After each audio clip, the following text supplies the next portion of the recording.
अस्सलाम वालेकुम नाज़रीन। Program uncensored with Fayaz Naich सां गॾु मां आहियां मुंहिंजो मेज़बान फयाज़ नाइट। गुफ़्तगू कंदासूं मुल्क जे सियासी मंज़रनामे ते। यकीनी तौर ते मौज़ू हिकिड़ो ई आहे। काफ़िलो निकिरी चुको आहे पेशावर मां। बुशरा बीबी साहिबा क़यादत पई करे, चयो वियो पियो वञे त अली अमीन गंडापुर साहिब क़यादत पियो करे, पर बुशरा बीबी जेकॾहिं हुन काफ़िले में मौजूदु आहे त ज़ाहिर आहे क़यादत बुशरा बीबी जी थींदी, छाकाणि त बानीअ PTI जी जेका जेको जेका शफ़क़त आहे या जेका उनजी जेका सक्सेसर जो जेको रोल आहे उहो ज़ाहिर अली अमीन गंडापुर खे नसीब नथो थी सघे। बहरहाल काफ़िलो रवां दवा आहे, पर हक़ीक़त इहा आहे त जेको एक्सपेक्ट कयो पियो वियो त शायदि पंजाब जे अंदरि बि काफ़िला निकिरंदा ऐं पंजाब जे अंदरि जेको झड़पूं थींदियूं उहो असांखे नज़र कोन आयो। सिंध मां त कुझु ई कोन थियो, कराची खां वठी कश्मीर ताईं असांखे किथे बि के काफ़िला नज़र नथा अचनि। ऐं ईअं ई बलोचिस्तान जी सूरत हाल आहे। त हिकिड़ी ॻाल्हि त इन अॼोके एहतजाज जी कॉल मां वाज़े थी वई त सिर्फ़ु जेका उहा हुकूमत आहे, सूबाई हुकूमत, उहा पंहिंजा रिसोर्सिस मोबिलाइज़ पई करे। बाक़ी जेके पॉलिटिकल लीडरशिप आहे PTI जी, जेका एतिरा उन्हनि जा MPAs आहिनि पंजाब असेंबली जे अंदरि, जेके MNAs आहिनि पंजाब मां, उन्हनि जी जेके काफ़िला जेके 10-10 हज़ार जो ऐं 5-5 हज़ार जो काफ़िलो जेकॾहिं निकिरे हा त पंजाब में हिन वक़्तु सूरत हाल बिल्कुलु डिफरेंट हुजे हा, पर उहा असांखे नज़र कोन थी अचे पई। बहरहाल हाणे इहो फाइनल कंक्लूजन आख़िर छा थींदो, छाकाणि त हिन वक़्त ताईं अञा ताईं का बि अहिड़ी ख़बर नवीद न आहे त हू काफ़िलो किथे पहुतो आहे ऐं छा पहुची उहो कंदो छा, ऐं उन खां पोइ इस्लामाबाद में दाख़िला जे पॉइंट ते जॾहिं ईंदो त पोइ उन काफ़िले सां छा थींदो। इहे समूरा मामला जेके आहिनि, ऐं ज़ाहिर आहे हर दफ़े वांगुरु गंडापुर साहिबु जेको आहे पाण सां गॾु क्रेनूं ऐं इहे सभु वर्तियूं पियो अचे जेके इतला आहिनि, इहो सॼा मंज़रनामो। ऐं ॿिए तरफ़ हुकूमत जेका आहे उहा अॼु मुसलसल प्रेस कॉन्फ्रेंसूं थींदियूं रहियूं, मुसदिक मलिक साहिब खां वठी जेको आहे ॿिया जेके नून लीग जा अॻवान जेके आहिनि उहे प्रेस कॉन्फ्रेंस कंदा रहिया ऐं उहे इन शो खे नाकाम करार ॾींदा रहिया। जॾहिं त आरिफ अलवी साहिबु पाकिस्तान जो साबिक़ सदर उन पेशावर वारे क़ाफ़िले में शामिल आहे। हालांकि उमेद कई पई वई त कराची सां उनजो तालुक़ु आहे त उहो कराची मां को वॾो क़ाफ़िलो वठी निकिरंदा पंहिंजी क़यादत में, पर अहिड़ो क़िस्म जो को बि मंज़रनामो असांखे नज़र न आयो। आरिफ अलवी साहिबु पेशावर मां उन क़ाफ़िले में शामिल आहिनि जेको बुशरा बीबी जी क़यादत में अली अमीन गंडापुर जी सहूलियत सां उतां जेको आहे निकितो आहे। गुफ़्तगू कंदासूं, इन सॼे मंज़रनामे जो जाइज़ो वठंदासूं त इहो अॼोके ॾींहं ताईं महदूद रहंदो या इहो प्रोलॉन्ग थींदो। छा गिरफ़्तारियूं थींदियूं, जीअं चयो पियो वञे, छा बुशरा बीबी हिकु दफ़ो ॿीहर जेको आहे उहा जेल में वेंदी, हिकिड़े सूबे जे वॾे वज़ीर सां वफ़ाक़ी हुकूमत छा कंदी, छा उनखे बि गिरफ़्तार कयो वेंदो या उनखे पकिड़े जेको अॻे थींदो आहे त उनखे हिकिड़े मख़सूस जॻह ते वठी वेंदो आहे ऐं सॉफ्टवेयर जी जेका आहे उहा पॉलिश थींदी आहे ऐं उनखां पोइ कुझु कलाकनि खां पोइ अचानक नमूदार थींदा आहिनि। इहो ख़ुदि हिकिड़ो वॾो मसइलो थींदो, छाकाणि हिकिड़ो सूबे जो चीफ एग्ज़ीक्यूटिव वफ़ाक़ी दारुल हुकूमत में एहतजाज करणु अचे पियो त उन सां कहिड़ो वर्ताव थियणु घुरिजे, असुली तौर ते कहिड़ो थियणु घुरिजे, ऐं हुकूमत जो प्लान छा आहे, उन ते बि गुफ़्तगू कंदासीं। असांजा ॿई पॉलिटिकल एनालिस्ट साईं सोहेल सांगी साहब ऐं एजाज़ अहमद साहब सां गॾु अचो त गुफ़्तगू करते हुए। एजाज़ अहमद साहब, क्या आपसे पूछते हैं कि क्या पल्स है, क्या सूरत हाल है? देखिए, रावलपिंडी इस्लामाबाद में तो कोई गैर मामूली तौर पर कोई ऐसी बात दिखाई नहीं दी। हालांकि ये तवक्को की जा रही थी कि रावलपिंडी इस्लामाबाद में वर्कर भी निकलेंगे, लीडर्स भी निकलेंगे और बड़ी तादाद में निकलेंगे, लेकिन अब तक की जो रिपोर्ट्स हैं, जो मेरे कॉलीग रिपोर्टर्स हैं उनसे भी मैं पूछता रहा हूँ, खुद भी देखता रहा, लेकिन कोई बहुत न्यू फैजाबाद पे कुछ 30-40 लोग आ गए और उन्होंने पुलिस पर पथराव शुरू कर दिया। खन्ना पुल पर कुछ निकला, ये जो एक्सप्रेस हाईवे है जो लाहौर ले जाती है, या 26 नंबर चुंगी जो पेशावर की जानिब से आती है, वहाँ से हल्की फुल्की ठकठुक होती रही, लेकिन अभी तक कोई बड़ी जैसा वाकया इस्लामाबाद में पिछली बार हुआ था उस तरह का कोई वाकया अभी रूनुमा नहीं हो सका। उसकी एक वजह तो ये दिखाई देती है कि गुज़िश्ता रोज कोई 200 लोग जो है ना, वो जो मिसक्रिएंट्स हैं वो पकड़े गए थे और उनमें कुछ अफगान बाशिंदे भी पकड़े गए थे। उससे पहले भी कुछ गिरफ्तारियां की गई पिछले 2-3 रोज में। फिर जो लीडरशिप है वो हम मुसलसल ये कह रहे थे कि पंजाब में लीडरशिप जो है वो इमरान खान उनको बानी PTI को ये मशवरा दे रही है कि इसको फिलहाल पोस्टपोन कर दें। आज बेलारूस के वजीर उन्होंने डेलीगेशन में आना था, तो मल्टी रीजन हो सकती हैं इसकी, लेकिन जो मेरी समझ में आई है वो ये आई है कि जो डिस्कनेक्ट है between Bushra Bibi and worker, disconnect है अली अमीन गंडापुर, क्योंकि अब उसके ऊपर लोगों का ट्रस्ट नहीं है। फिर यहाँ कोई मरकजी लीडर नहीं था। अच्छा, लाहौर में अगर हम देखें तो लाहौर में वो जो बत्ती चौक कहलाता है, जहाँ से आप मोटरवे की तरफ चढ़ सकते हैं, वो वहाँ बड़ी भारी तादाद में पुलिस मौजूद थी और वहाँ बड़ी तादाद में कंटेनर्स लगाए गए थे, लेकिन वहाँ भी इक्का दुक्का लोग आते रहे। लाहौर में कहीं कहीं थोड़ा बहुत हुआ, सरगोदा में, फैसलाबाद में, मुल्तान में जरा सिग्निफिकेंट रहा कि आमिर डोगर और जैन कुरैशी और फिर जो रियाज कुरैशी, जो एक जमाने में पीपल्स पार्टी के मेयर होते थे, आमिर डोगर डिप्टी मेयर होते थे जब पीपल्स पार्टी में थे, उनके साहबजादे, उन तमाम लोगों को गिरफ्तार किया गया, 500 लोगों को गिरफ्तार किया गया। लेकिन अब देखना यह है कि अली अमीन गंडापुर क्या कर पाते हैं। बुशरा बीबी का काफिला तो रोक लिया जाएगा, उसमें कोई मुझे ज्यादा परेशानी दिखाई नहीं देती, लेकिन जो अली अमीन गंडापुर हैं वो स्वाबी से आ रहे हैं। अच्छा, स्वाबी से जब आप इस्लामाबाद की जानिब आते हैं तो एक रास्ता तो फिर मोटरवे पे चढ़ने का है, उसके ऊपर तो वो अटक से पहले तो वो बंद है, लेकिन फिर आप स्वाबी से आप तरबेला गाजी की तरफ निकल सकते हैं, जहाँ तरबेला डैम है, उस जानिब से फिर आप शाहरा रेशम से भी एंटर हो सकते हैं, उस जानिब से आप टेक्सला के रास्ते भी एंटर हो सकते हैं। और अगर अली अमीन गंडापुर की वो जो पैदल चले गए थे 12 अज़ला पार करके पिछली बार गायब होने के बाद, तो फिर वो अगर वो उनकी उस आदत को देखें तो फिर वो शायद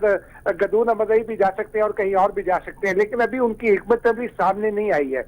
लेकिन बज़ाहिर तो ये लगता है कि अली अमीन गंडापुर जो है वो भी कोई सिग्निफिकेंट इस्तीफा नहीं कर पाएंगे, क्योंकि मेरी इत्तला के मुताबिक उनके साथ जो काफिला है वो भी कोई बहुत बड़ी तादाद नहीं है उस काफिले की। लेकिन अब देखते हैं, पॉलिटिकल एक्टिविटी है, एक अच्छी एक्टिविटी है, पुलिस की भी एक्सरसाइज हो जाएगी। और इस मतलब इस्लामाबाद पुलिस की जो मेरी इत्तला है ना, वो तैयारियां जरा मुख्तलिफ हैं। एक तो उनके पास वो डंडे छोटे तो हुआ करते थे, आंसू गैस शेल भी हुआ करते थे, लेकिन इस मतलब उनको कोई एक जदीद किस्म की जो आंसू गैस है ना, या उसको कहते हैं वो दी गई है। वो कुछ टैबलेट्स हैं जो फायर कर, गोलियां हैं बेसिकली, वो एक गन से फायर होती हैं, वो टैबलेट शक्ल की गोलियां हैं, और वो जहाँ के टकराती है, जहाँ भी फिर वो फजा में मिर्चों की सी कैफियत हो जाती है, जो आंखों को फिर आके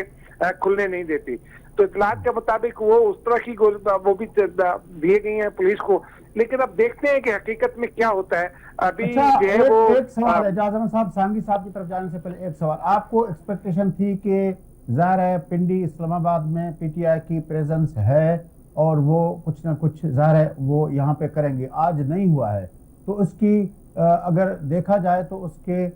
तीन सिनेरियो बनते हैं मेरे हिसाब से। एक सिनेरियो ये है कि लोग बेजार हो चुके हैं और वो नहीं आए। एक सिनेरियो ये है कि ये जो लोग हैं ये अपना शायद कोई डील हो गई है जो हमें दोनों तरफ से कहा नहीं गया, लेकिन डील हो गई है जिसकी वजह से वो उस तरह का शोर शराबा नहीं हुआ, क्योंकि वो एक फॉरेन डेलीगेशन आज पहुंचा है इस्लामाबाद के अंदर। तीसरा जो मामला है वो ये हो सकता है कि ये स्ट्रेटेजिकल हो कि जब वो अली अमीन गंडापुर और बुशरा बीबी एंट्री पॉइंट पे आ जाएंगे तो तब ये सारा होगा, तब उस वक्त ये गली गली से लोग निकलेंगे ताकि पुलिस एक तरफ फोकस न कर सके, हर जगह पे पुलिस इंगेज रहे। ये तीन सिनेरियो बनते हैं। आपके हिसाब से आप इसको किस तरह देखते हैं?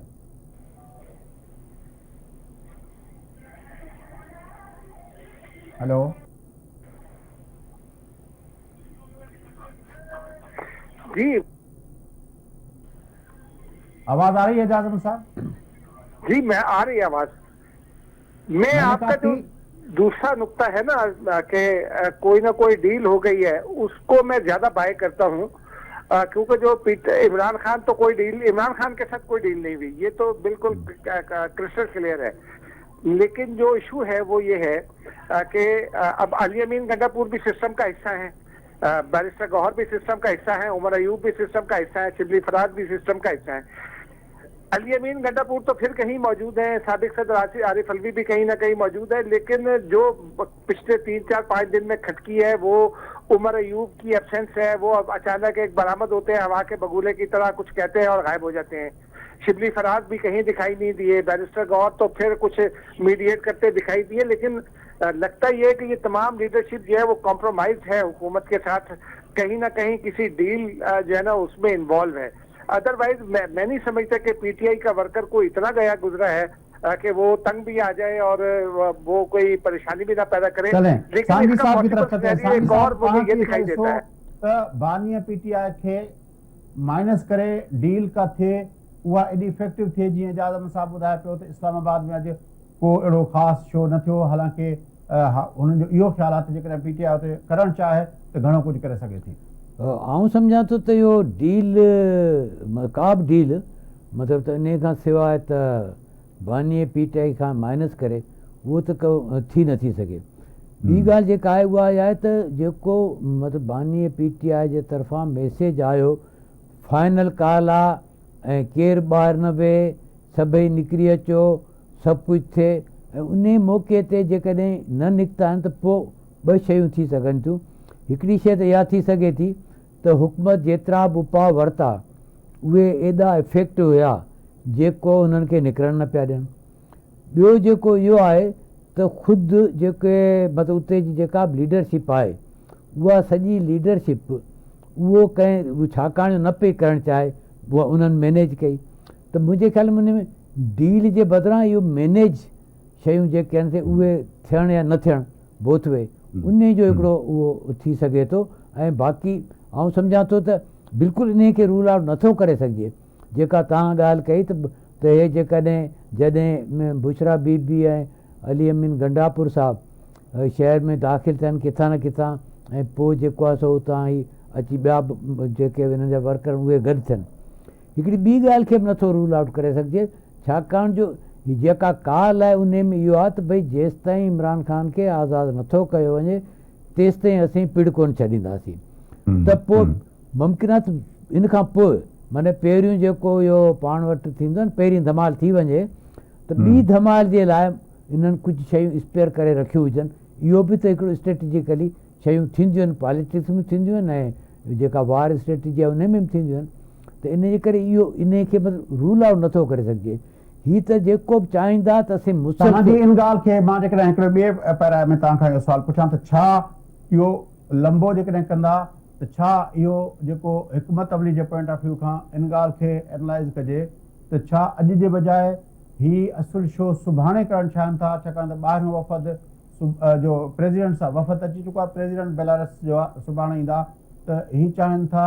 त जेको हिननि जे मथां हुकूमत जे पारां इल्ज़ाम पियो लॻे त ही जॾहिं बि ॿाहिरियां वफ़द ईंदा आहिनि उन वक़्तु ही कंदा आहिनि ताकी पाकिस्तान जी बदनामी थिए ऐं हो थिए। त छा पीटीआई अॼु जे बजाए ही अली अमीन गंडापुर बि जेको चवनि पिया जो एजाज़ अहमद साहब त मुख़्तलिफ़ रस्तनि खां हेॾां होॾां थींदा उहो डिले करे इहो असल में मामिलो सुभाणे वञी मचे जीअं तव्हां चओ था त पिड़ छॾिणो न आहे पोइ अॼोको ॾींहुं त ठीकु आहे ख़बरुनि में रहियासीं पर सुभाणे वारो ॾींहुं इन खे वधीक मचाइजे। छा इहो इहो इन ॻाल्हि खे बि पंहिंजो उनखे रखिजे कार्ड्स खे टेबल ते? ॾिसो मुंहिंजो ख़्यालु आहे त हाणे बेलारस जो डेलीगेशन आयो आहे हुनजो सदर अचे थो। बेलारस त हिकिड़ो तमामु नंढड़ो मुल्क आहे ऐं उहो त पाण वटि जेको आहे सो सवाइ ॿाहिरां रहण जे जिन खे ख़बर आहे त बेलारस ट्रैक्टर आहे बाक़ी त ॿियनि माण्हुनि खे ख़बर ई कोन हूंदी त कोई दुनिया जे तख़्ते में कहिड़े हंधि ते इहो मुल्क आहे। त इन खे त मुंहिंजे ख़्याल में इहो त हिकिड़ो हुकूमत जो कयल ॻाल्हि आहे उहो हिकिड़ो उन खे पाण हिकिड़े पासे छॾियो। असुल में इहो आहे त हिननि खे इहो हिकिड़ो प्रोलॉन्ग करिणो आहे। हुकूमत जी जेका स्ट्रेटजी हिन वक़्त ताईं लॻी पए जेको कल्ह खां मूं हिन जा ऐलान पढ़िया पए ॿुधा पे उहो वन डे इहो माना हुकूमत जे नज़दीक वन डे मैच हो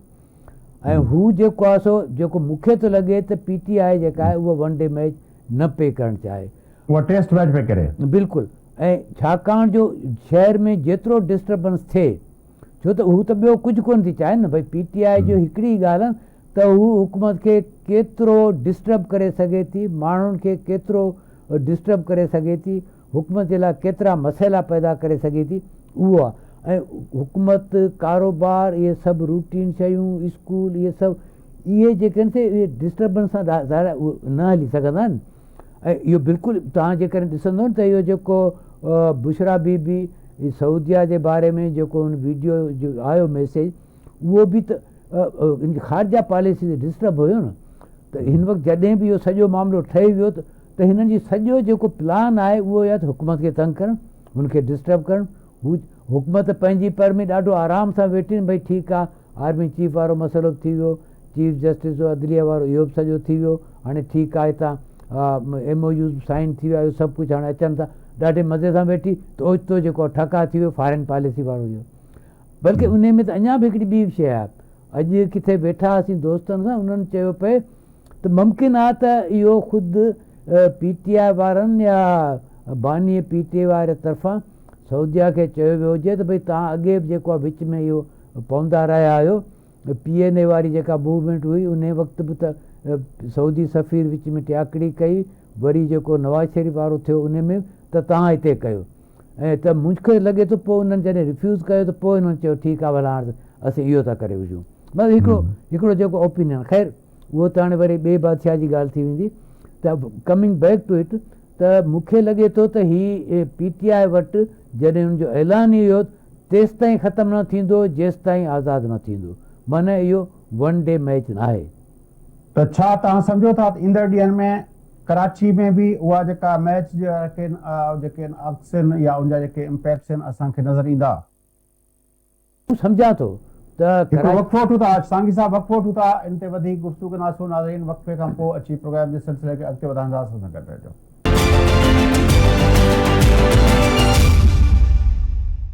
वेलकम बैक नाज़रीन, अचो प्रोग्राम जे सिलसिले खे अॻिते वधायूं। गुफ़्तगू हलंदड़ आहे पंहिंजो अॼोको जेको PTI जी बानी जी फाइनल एहतजाजी काल जेका अञा ताईं फाइनल उनमें असांखे उहो टच नज़र कोन थो अचे। उहो फाइनल टच बकौल असांजे पॉलिटिकल एनालिस्ट साईं सोहेल सांगी साहब जे त इहो वन डे मैच न आहे, इहो टेस्ट मैच आहे। तंहिंजे करे अॼोके ॾींहं में समूरा नतीजा कोन निकिरंदा ऐं समूरू जेके पंहिंजो जेके कार्ड्स आहिनि उहे बि तव्हांखे नज़र न ईंदा। इहो शयूं आहिस्ता आहिस्ता अनफोल्ड थींदियूं, प्रोलॉन्ग थींदियूं। पर बहरहाल जेको आहे उहो प्रोलॉन्ग थींदियूं त उहा हिकमत अमली छा हूंदी? जेका हिकमत अमली जो हिकिड़ो तरीक़ेकार त इहो आहे त जेका कॉल आहे कि सभु इस्लामाबाद पहुचो, त छा इहो काफ़िला जेके इस्लामाबाद ॾे पहुचणु शुरू थींदा, या जेको आहे पूरे मुल्क जे अंदरि जेको आहे इहो मामिलो वधी वेंदो? ऐं ख़ुदि जेको आहे इन मामले ते बि गौर कंदासीं। इहो जेको काफ़िला निकिता आहिनि पेशावर खां, अली अमीन पंहिंजो बुशरा बीबी ऐं अली अमीन गंडापुर जी क़यादत में, इहे बुशरा ऐं गंडापुर इहे गिरफ़्तार थींदा, इहे दाख़िल थींदा, इहे जेको आहे उन्हनि खे तहवील में वठी वापसि छॾियो वेंदो? छा थींदो? इहो इन मसइले जो बि जाइज़ो वठंदासीं, छाकाणि त हिकिड़ो त बानी PTI जी घरवारी आहे ऐं ॿिए तरफ़ हिकिड़े सूबे जो एग्ज़ीक्यूटिव हुन सां गॾु आहे। सांगी साहब, कराची वारो तव्हां खां पुछियो हुयो, उन ते तव्हां, छाकाणि त हेल ताईं असांखे जेके बि एहतजाज थिया आहिनि पंहिंजो सिंध ऐं बलोचिस्तान PTI जी कॉल में को उनजो को रोल न रहियो। हालांकि जेका पंहिंजो कराची जे अंदरि जेका उन्हनि जी प्रेज़ेंस आहे, पंहिंजो इलेक्शन जे लोकल गवर्नमेंट जा नतीजा हुजनि या जनरल इलेक्शन जा नतीजा हुजनि, उहा असांखे वोट जी सूरत में काफ़ी नज़र अचे थी, पर एहतजाज जी कॉल में असांखे उहा नज़र न ईंदी आहे। फैज़ साहब, हिते जेको PTI जो रहियो आहे वोट उहो पंहिंजी जाइ ते, पर जेको एहतजाजनि में रहियो आहे उहो जेको आहे उहो वधि में वधि इहो गुज़िरियल भेरे जॾहिं थियो त जेको हिननि जी ऑफिस आहे इहो शाहरा फैसल वारे पासे, त उते उन्हनि जेको माण्हू गॾु थिया वधि में वधि 2,500-3 हज़ार माण्हू हुया। पर पोइ वरी बाक़ी शहर जे मुख़्तलिफ़ हंधनि ते थिया, ऐं पोइ जॾहिं उहे सभु मिलाए त उहे हार्डली 5,000 बि न हूंदा जेको उन वक़्त जूं रिपोर्टूं आहिनि। त हिन जी त जेका कराची में जेका PTI जी जेका प्रोटेस्ट कैपेसिटी आहे सा मैक्सिमम उहा आहे, उहो 5 त ख़ैर आऊं बि उनखे शायदि थोरी रिआयत ॾेई पियो चवां त वधि में वधि ओतिरी आहे, उन खां मथे कोन्हे। बाक़ी इहो डिस्टर्ब केतिरो कजे उहो हिकिड़ो आहे त शाहरा फैसल तां डिस्टर्ब कयो, जेको ज़ाहिर त हुकूमत न चाहींदी आहे त इहो को इन ते का रुकावट थिए, उहो हिकिड़ो इशू थी सघे थो, ऐं उनजे नतीजे में उन जेका न्यूज़ सेंस ऐं न्यूज़ वैल्यू उहा वधी सघे थी। टे तलवार खे बि मर्कज़ बणाईंदा रहंदा आहिनि PTI वारा, ऐं उते एहतजाज जेके कंदा आहिनि उतां उन्हनि जो पंहिंजो जेको आहे खुरम जेको आहे उन्हनि जो को MP रहियो आहे, त उते बि इहो कंदा रहिया आहिनि, उते उन्हनि जो थोरो वधीक प्रेज़ेंस नज़र ईंदी आहे। हा, पर टे तलवार त थोरो पासीरो आहे न, उहो विच शहर कोन्हे न। शाहरा फैसल आहे, प्रेस क्लब ऐं भर पासे वारो इलाइक़ो आहे, हीअ हिकिड़ो उनजी जेका मेन आहे न, माना हीअ तव्हां जेका या रीगल इहा तव्हां डिस्टर्ब कंदो त पोइ माना शहर में सभिनी खे ख़बर पवंदी प्रोटेस्ट आहे। होॾां जेके क्लिफ्टन ऐं DHA वारा, इन्हनि खे त को एॾो को कोन या का वॾी ख़बर न आहे उहा। पर इलीट क्लास उते डिस्टर्ब थिए थो न। हा त इलीट वरी थिए, उन में हिननि खे त कराची में इलीट डिस्टर्ब न आहे करिणो, हिते हिननि खे हुकूमत खे डिस्टर्ब करिणो ऐं माण्हुनि खे ॾेखारिणो आहे। ऐं चलो एजाज अहमद साहब, क्या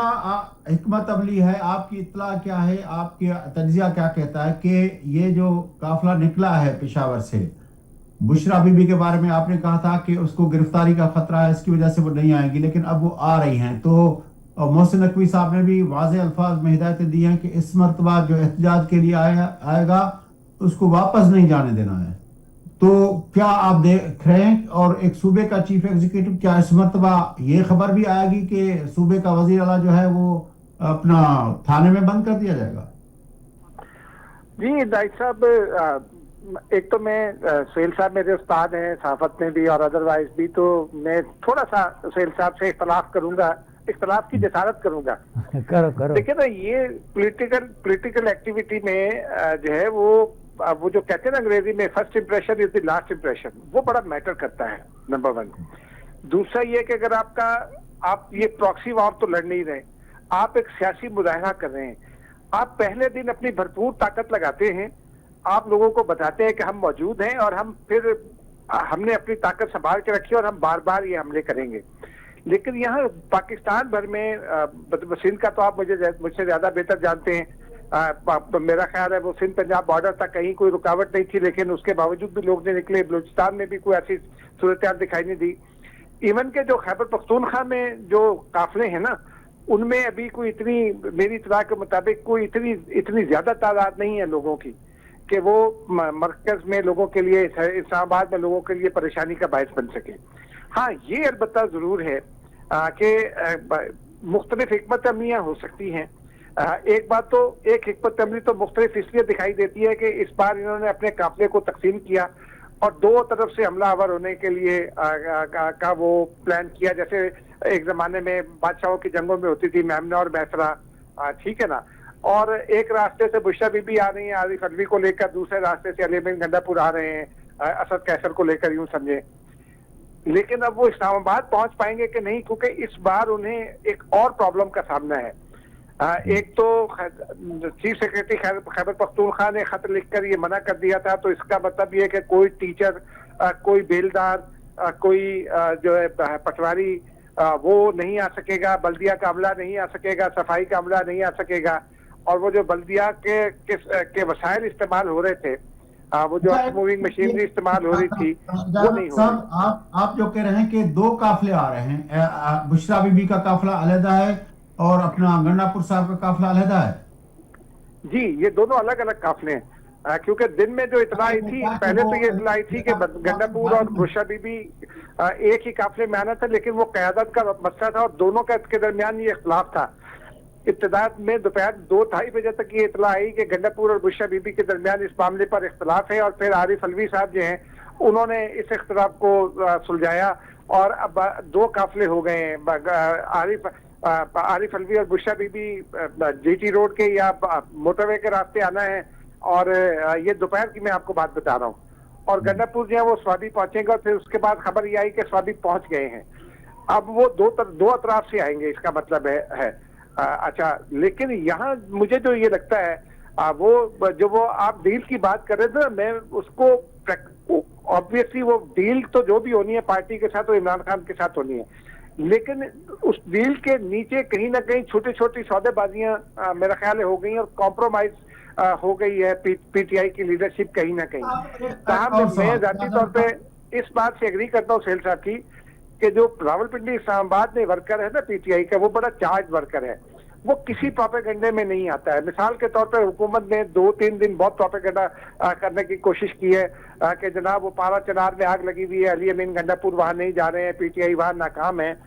ये एक थोड़ा बहुत इसका असर हो सकता है, लेकिन कोई इतना बड़ा असर इसका नहीं डलेगा रावलपिंडी इस्लामाबाद में। रावलपिंडी इस्लामाबाद के लोग, मुझे जरूर ये लगता है कि वो जो इमरान खान ने ये ऐलान किया ना कि डू और डाई है, सर पे कफन जरूर बांध लें, लेकिन ये जब तक हमारे मुतालबात नहीं माने जाते हम वापस नहीं जाएंगे, तो उनमें साइजेबल वर्कर्स की एक बड़ी तादाद ऐसी होगी जो ये इसको प्रोलॉन्ग रखेगी। वो अब देखना होगा कि कल और परसों उसका क्या रद्द-ए-अमल होता है उसका। लेकिन आज तक जो है वो चूंकि फर्स्ट इंप्रेशन अच्छा नहीं पड़ा, तो मेरा ख्याल है कि उसी वजह से दुनिया भर में ये तासुर गया है कि पीटीआई जो है वो अपनी स्ट्रीट पावर जो है एजिटेट करने की वो खो चुकी है। और लेकिन इसका एक इसका फौरी नतीजा जो है वो मेरे नजदीक आ गया है। वो ये है कि पीटीआई, हम कह रहे थे कि बुशरा बीबी सियासत में आ रही हैं, इमरान खान कह रहे थे कि नहीं आ रही। अब मुझे ये लगता है कि बुशरा बीबी सियासत में आ रही हैं और पाकिस्तान में अब एक नई नजीर भी कायम होगी कि सियासत और जादूगरी ये दोनों इकट्ठी चला करेंगी। लेकिन एजाज अहमद साहब, आपके इत्तला क्या है कि ये जो दो काफिले आप बता रहे हैं उनमें कोई अभी तक कोई नंबर सामने आया है कि गंडापुर साहब के साथ जो काफिला है उसके अंदर कितने लोग हैं, अपना या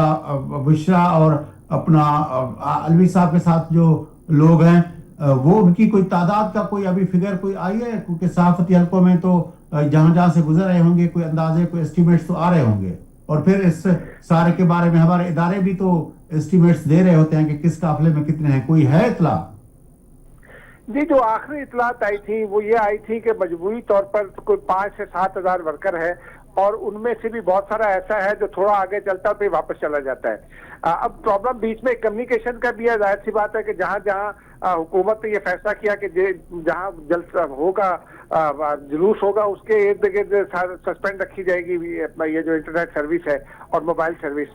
तो उसकी वजह से बहुत सारे लोगों से उस तरह रब्ता नहीं हो पा रहा, तो कम्युनिकेशन गैप होने की वजह से प्रॉपर इंफॉर्मेशन नहीं आ पा रही। लेकिन अगर फर्ज कीजिए 10,000 भी वर्कर है तो मेरे हिसाब से ये 10,000 वर्कर भी काफी बड़ी तादाद है। इस्लामाबाद पहुंचने के लिए जो एफर्ट है, अली अमीन गंडापुर के साथ तो पिछली बार इतना भी नहीं था, 3-4 हजार वर्कर था, लेकिन वो इस्लामाबाद तक पहुंच गए थे ना रुकावटें हटाते हुए। असल इम्तहान जो है वो ये है कि जो सरकारी मशीनरी पिछली बार अली अमीन गंडापुर ने इस्तेमाल की थी उसके बारे में फिलहाल कोई इत्तला नहीं है कि वो अली अमीन गंडापुर लेकर चल रहे हैं या नहीं। और अगर वो लेकर नहीं चल रहे तो फिर अटक के पुल पर वो जो रुकावटें होंगी वो कैसे तोड़ेंगे, या जो रुकावटें टेक्सला और हसन अब्दाल पर खड़ी की गई होंगी, शारा रेशम पर या हरिपुर और टेक्सला के दरमियान खड़ी की होंगी, उनको कैसे अबूर करेंगे। क्या है, मोहसिन नकवी साहब ने कह दिया कि किसी को वापस जाने नहीं देंगे, तो बुशरा बीबी अली अमीन गंडापुर गिरफ्तार होंगे या उनको तहवील में लेकर फिर पेशावर छोड़ दिया जाएगा, या वो थोड़े घंटों के लिए गुम हो जाएंगे फिर कहीं ना कहीं से नमूदार हो जाएंगे? उस बारे में क्या इत्तला है, क्या तज्जिया है? जी, उस बारे में जो मैं समझता हूँ बुशरा बीबी तो गिरफ्तार होंगी तो उसके बाद उनको अदालत में पेश किया जाएगा। वो तो परसों पेश करना है उनको, जज साहब की हिदायत है, नायब कोर्ट की हिदायत है और इस्लामाबाद कोर्ट ने भी उसके ऊपर अभी तक कोई रद्द-ए-अमल नहीं दिया, तो बुशरा बीबी को तो रिहा नहीं किया जाएगा। लेकिन अली अमीन गंडापुर के बारे में कोई हतमी बात कहना इसलिए मुश्किल है कि यहाँ एस्टेब्लिशमेंट में उनके रवाबित अच्छे हैं। पिछली बार भी वो जब आए थे अचानक गायब हो गए। अभी तक ये मौमा हल नहीं हो सका कि वो 26 नंबर चुंगी से या संजानी टोल प्लाजा से वो मागरा रोड तक और फिर वहां से कुलथूम हॉस्पिटल तक कैसे पहुंचे, उसके बाद वो केपी हाउस कैसे पहुंच गए और उसके बाद फिर वो केपी हाउस पहुंचकर कहाँ गायब हो गए। तो ये मौमा अभी तक जो है ना, ये सुलझाने का मौमा ये अभी तक सुलझ नहीं सका। जी सर, ये ॻाल्हि था कि सांगी साहब टेस्ट मैच में पाण हिकिड़ा लाइकली सिनेरियो जेके डेवलप थींदे नज़र अचनि पिया। हाणे काफ़िलो त रवानो थी चुको आहे, बुशरा बीबी उनमें आहे, इहा बि पंहिंजो इतला अची चुकी आहे, ऐं आरिफ अलवी साहब बि उनमें आहे, इहा बि इतला अची चुकी आहे, बल्कि उन त मीडिया सां ॻाल्हि ॿोल बि कई आहे। ऐं होॾां वॾो वज़ीर जेको आहे केपी जो, उहो बि जेको आहे काफ़िलो वठी निकितो आहे। हिन भेरे जेको जीअं एजाज अहमद साहब ॿुधायो पिया त हिन भेरे हुकूमत जेका आहे पंहिंजो इस्लामाबाद जे अंदरि काफ़ी वॾी तयारी कई आहे ऐं ख़ुदि जेको आहे सिंध मां बि पुलिस घुराई वई आहे, कि बलोचिस्तान मां बि घुराई वई आहे, पंजाब मां बि घुराई वई आहे। छा हीअ जेका टेस्ट मैच जी तव्हां ॻाल्हि कयो था त इहा का लाठी चार्ज थिए थी, का आंसू गैस जी शेयरिंग थिए थी, उनमें को अहिड़ी तस्वीर या अहिड़ी वीडियो अचे थी जंहिंमें आरिफ अलवी साहब जेको आहे उहो ज़ख़्मी थींदे या पंहिंजो उनजो शिकार थींदे, लठ जो शिकार थींदे या आंसू गैस जो शिकार थींदे, या बुशरा बीबी इन तरह जो अगर को सिनेरियो थी वञे त पोइ त ज़ाहिरा पोइ त ॻाल्हि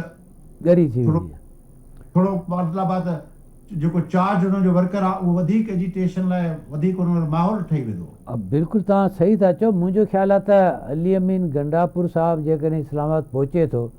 त पोइ हुनखे त ही चवंदा बाबा तोसां ॻाल्हियूं था करियूं सरकारी कम आहे तूं अचु ऐं पोइ वठी वेंदा आहे उनखां पोइ को बि सीनरियो थी सघे थो वञी वापसि पिछाड़ छॾे अचनि या हिते ई संगत में विहारे मानियूं टिकियूं खाराए मतिलबु इहो त को बि मुल्क जो इदारो करे सघे थो वो देखो थींदो बि रहियो आहे ॿ टे हा भेरा थी उहो एज सच को हुनजी गिरफ़्तारी ॾेखारींदा कोन मतिलबु त उहो को अहिड़ो हरबुर को अहिड़ो बैड नेम जेको आहे सो हुकूमत पंहिंजे नाले ते खणणु नथी चाहे बाक़ी जेका ॻाल्हि तव्हां कई बुशरा बीबी वारी त उहो त ज़ाहिर आहे त उहो चाहींदा त कंहिं न कंहिं तरीक़े सां टकर थिए ऐं जेकॾहिं टकर थिए उन टकर में जेकॾहिं बुशरा बीबी हुजे पोइ त वाह वाह ऐं जेकॾहिं आरिफ अलवी साहिबु हूंदो उन सां बि चङो ख़ासो कमु हलंदो ऐं पुराणो सदर आहे ख़ैर पाकिस्तान जी तारीख़ में साबिक़ सदर वदर जी को उहो को छा चवंदा आहिनि त हेॾी को कोन हुनखे कंदा आहिनि सवाइ उन्हनि जो जेको हिकिड़ो सोकाल प्रोटोकॉल ऐं पघार जेको पेंशन हूंदी आहे उनजे सवाइ बाक़ी ख़ैरु हूंदो आहे बाक़ी इज़त विज़त न हूंदी आहे उन जी का ख़ासि त इन जे करे जेको पीटीआई आहे आलमी तरह ते जेको पीटीआई जेका लॉबिंग करे पई आहे जेका उन सॼे इन मामले खे जेको गुफ़्तगू करे पई उन में त उनखे वॾो इहो पंहिंजो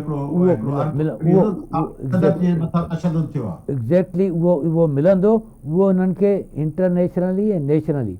ख़ुदि मुल्क जे अंदरि बि जेकॾहिं बुशरा बीबी इन खे जेकॾहिं कुझु थिए थो गिरफ़्तारी त बिने को वॾी ॻाल्हि कोन्हे इहो त मतिलबु त ॻाल्हि हिकिड़ी हद खां पोइ हज़म थी वेंदी छो त अॻे बि गिरफ़्तार थी पर हिन भेरे जी गिरफ़्तारी आहे त उहा प्रोटेस्ट कंदे गिरफ़्तार थी थिए इहो ॾाढो इम्पॉर्टेंट आहे ऐं प्लस इहो जेतिरी मज़ामत करे थी पई उहो ख़ुदि जेको आहे न उहा वञी वैन में वेहे थी या उनखे खणी ज़ोरी जेको आहे धिके खणी था वञनि जीअं पीटीआई जे बानी जी गिरफ़्तारी जी वीडियो वायरल थी हुई कंहिं ज़माने में यादि आहे तव्हांखे त मुकनि सां थिए थी या जेको थिए थी पई उहो ज़ाहिर उहो उन में त ख़ुदि मतिलबु त जेके वर्कर आस पास बीठल हूंदा उहे त जॾहिं इहो सॼो सीन थींदो उहे बि त चार्ज थी वेंदा न त उहो हिकिड़ी एनर्जी पैदा कंदा त आउं सम्झां थो त हीउ जेको आहे इहो उनखां पोइ वारो जेको सीन आहे उहो इहो आहे त पहिरियों सीन गंडापुर साहिबु हाणे पाण गुफ़्तगू कयूं था पिया पाण खे ॾिसणो आहे त पिक्चर बि बाक़ी आहे साथी हा उनखां पोइ वारी आहे उहो बुशरा बीबी सां छा थो थिए उहो सॼो खेल उन ते थींदो